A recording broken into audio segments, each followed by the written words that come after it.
Hi guys, just on holiday in Cornwall at the moment, in near Newquay. Just thought I would like to talk about the James Hargreaves channel and my I kind of got a bit of a love-hate relationship with it. I think the guy does some really good documentaries or rockumentaries because it's mostly focused on indie rock and a lot of like 60s classic rock lately. Um, I think it's a funny channel. Like I think those documentaries obviously puts a lot of hard work into it, and I find out some amazing stuff. And he uses the sources really well. All these different books that he references, lots of quotes from them, from autobiographies, and then plus from like rock authors and that who talk about certain bands like the Led Zeppelin book and the Tibetan Book of the Dead that he uses for the Beatles videos and John Lennon specifically. But like, there is a bit of a downside. I mean, I think it's good though that he basically he's trying to create, was it Brits and Pieces? He's trying to look at grassroots venues and grassroots indie rock in the UK, and that's really great stuff. I'm all for that. As you know, I like all forms of indie rock and that. But I think the downside is he makes some stupid videos that are like, some of them are like, oh, was Primus Green responsible for Martin Duffy's death? And the Noel Gallagher one, where it was Noel Gallagher responsible for the In Excess singer Michael Hutchins? Was Noel Gallagher responsible for his death after a little bit of banter at the Brit Awards? I think it was in 1996. And I think that's, I'm like, whoa, like, how can you like sort of accuse, like, how can you even mention that in a video? Like, you don't know, you weren't there, you have no connection to it or any like family connection.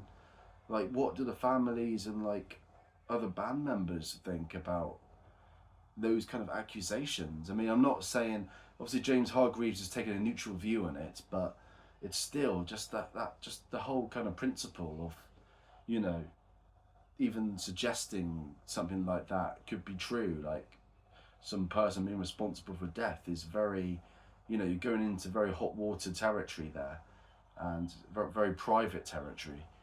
And I would say that videos like that kind of let him down, and the fact that he gets excited about every little thing, like, like, oh, he's always on about Oasis reunion, and it's like, all it needs is like, for like Liam Gallagher to like text like something like ambiguous on Twitter, and it's like, oh, this could be big clues, and it's like he just goes all over the top about it.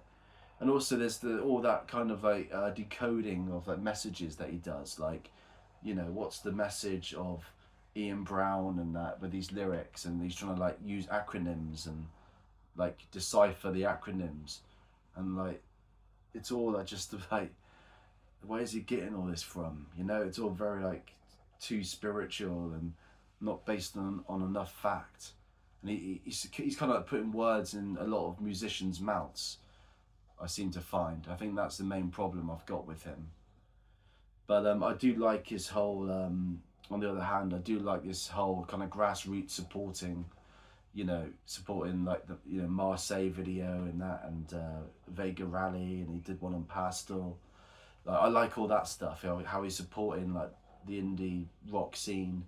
I wish he would talk a bit more about shoegazing, because I think it's a bit of a blind spot for him, because there's been lots of great bands that aren't necessarily Britpop. They're more like shoegaze and stuff that have sprung up in the UK, and they're doing their part for the whole indie scene as well. So he shouldn't be just so narrow-minded on the whole sort of strict Britpop style, which is like the English accent and the Rickenbacker chimey guitar sound, and um, the softer kind of drums. I think that's what defines the Britpop style for me, is the whole sort of British accent being heavily used on the track, and also that kind of trebly 60s invasion throwback kind of guitar sound, you know, and the pentatonic riffs and major chords, you know, that, or the ambiguity between major and minor in the songs is very Britpop kind of thing. But you know, I think he does. You know, he does a great job of that. He remembers that era and stuff.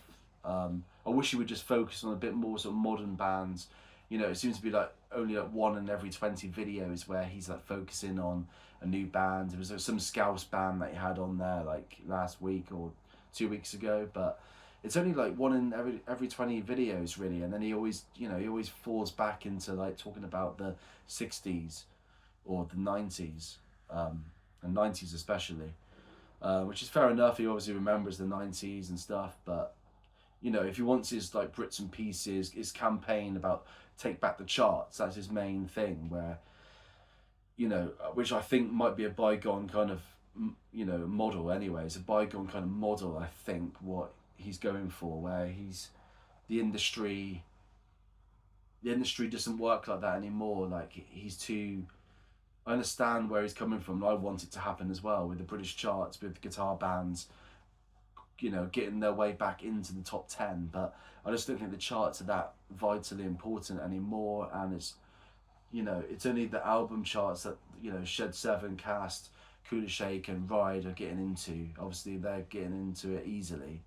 And the new Squire and Gallagher album obviously got #1 as well. And he saw that as an indication. He's reading too much into it. He saw it as an indication of the times changing. But it's really the singles charts. You know, if they actually got into the singles top 10, that would be that would show a real difference.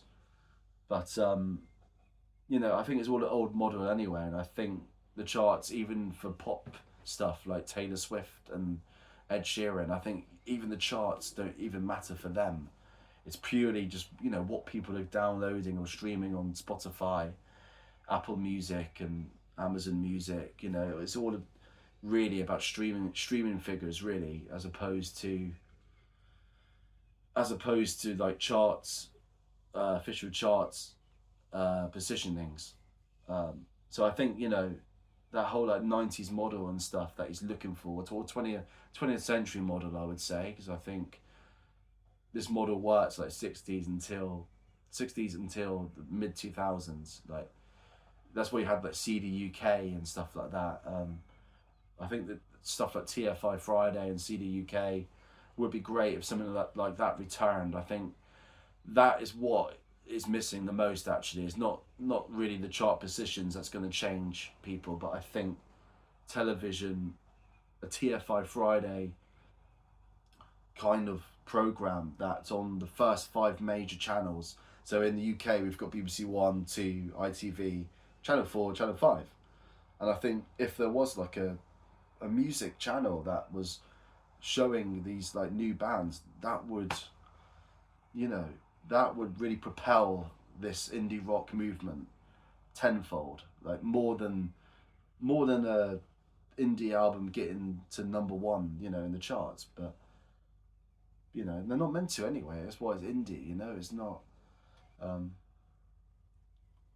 it's not really meant to be the massive thing. So something to push it on television would be the monumental turnaround, really, for the industry. Um, and when you define indie, I mean, indie what? Like it could be indie bossa nova, it could be indie jazz, it could be indie hop.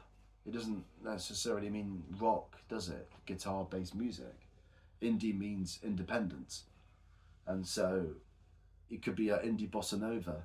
So I think, you know, we need to clarify this whole like indie phrase needs to go out the window, really, you know, and just let's just call it like shoegaze or post Britpop, or you know, that's why you need those kind of like sub genre kind of names, because indie just doesn't really cut it, because anything's independent these days. Anyone who releases without a label, which is like most people now, because of the internet kind of got rid of the labels. You know, something that Alan McGee was warning people about before the year 2000 happened. The reason why he shut down Creation Records was because of that reason, because just record labels became defunct. And you know, so everybody's an indie these days. So he needs to define that term a lot more. He needs to reevaluate that term, and everyone does really. But yeah, like I said, you know, a sort of TFI Friday thing. They did like bring it back, didn't they? In like only for like a special or something in like 2015. But they need to do that on a permanent basis. Do it on a weekly basis, where you've got Pastel playing, you've got Marseille on it, and you've got like a really good host. It needs some big personality hosting it. Somebody who's passionate about the music and not just driven by money. It needs to be, you know, Gary Crowley on the Beats program. That's kind of the people that we're needing. It's like, here we are, ladies and gentlemen. Welcome to the Astoria. We're watching Curve. That's how Gary Crowley used to be, and that's what we need. So, you know, overall, in conclusion, I think that I do like. I cannot help myself but watching the James Hargreaves videos. I think they're very good, very well put together, great source usage. The guy's a clear speaker, has great diction and stuff in his voice, and he's quite engaging to listen to, and lots of intriguing kind of theories. But I do think that it needs to rein some things in about, you know, getting too kind of looking too deeply into stuff where it's kind of getting into people's personal lives. And, you know, at the end of the day, musicians are people, so he's got to be careful in that sense. Anyway, see you later, guys. Bye.